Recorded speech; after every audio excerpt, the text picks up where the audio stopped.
Good morning प्यारे बच्चों। आज हम संघवाद के बारे में डिस्कस करेंगे। संघवाद से आप क्या समझते हैं? संघवाद, इसे इंग्लिश में फेडरलिज्म कहा जाता है। संघवाद सरकार का वह रूप है जिसमें शक्ति का विभाजन आंशिक रूप से केंद्र सरकार और राज्य सरकार के मध्य किया जाता है। संघवाद एक ऐसा रूप होता है जिसमें शक्तियों को बांट दिया जाता है। केंद्र सरकार, अगर मैं भारत की बात करता हूँ तो भारत भी एक संघीय देश है, यहाँ पर संघीय सरकार है।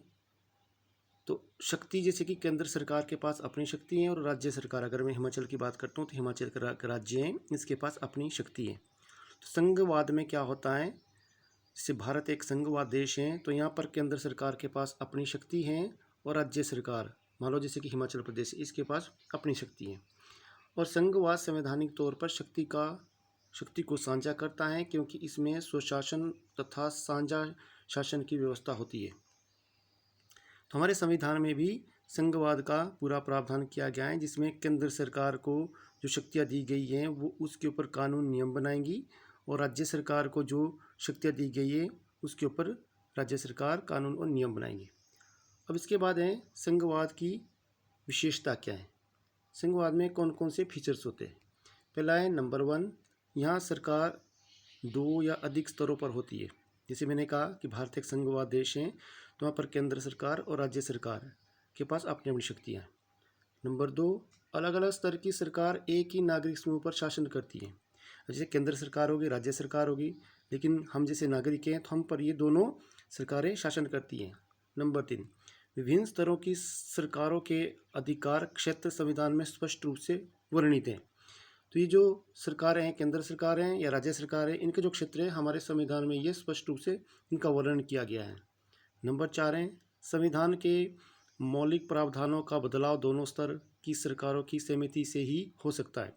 जो हमारे फंडामेंटल राइट हैं, अगर इनमें कुछ भी बदलाव करना है तो केंद्र सरकार और राज्य सरकार दोनों की सहमति का होना जरूरी है। नंबर 5 है अदालतों को संविधान और विभिन्न स्तरों की सरकारों के अधिकारों की व्याख्या करने का पूरा अधिकार है।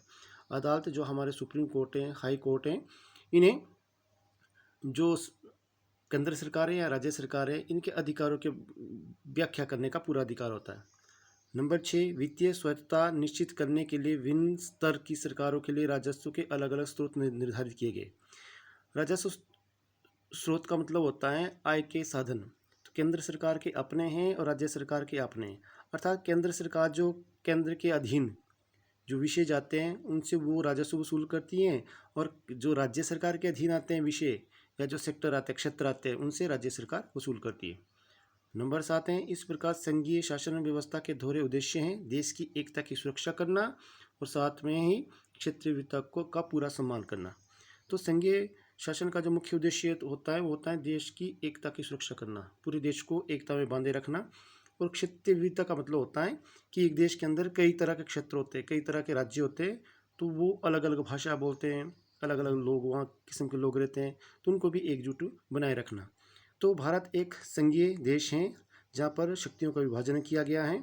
तो ये सारी की सारी विशेषताएं भारतीय संविधान में भी निहित है। इसका मैंने वीडियो आपको व्हाट्सएप भी डाला गया है, उसको आप ध्यान से देखिए और कार्यक्षेत्र में जो मैंने आपको क्वेश्चन दिए हैं उनका आंसर आप अपनी नोटबुक पर लिखकर आप मुझे भेजें। धन्यवाद।